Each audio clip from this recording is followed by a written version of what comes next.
naturellement d'émotion, de stupeur.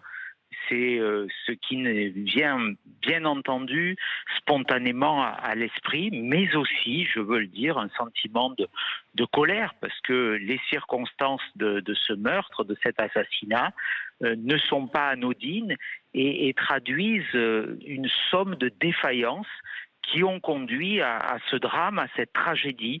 Et donc, bien sûr, aux côtés de l'émotion, il y a de la colère de voir que l'État, que le gouvernement, depuis des années, d'ailleurs, même avant ce gouvernement, se trouve dans un état d'impuissance face à la délinquance, face à la criminalité, face à une immigration non contrôlée.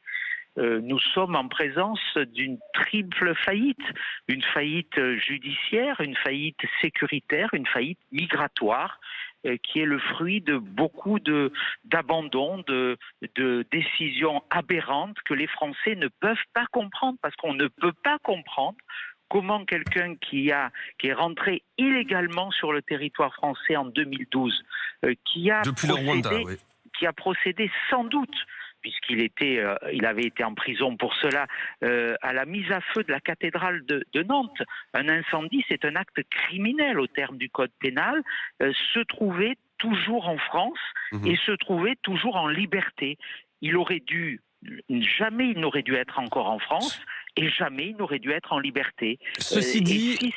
si nous avions appliqué, je dirais même pas le droit, mais le bon sens, ce drame ne se serait pas produit.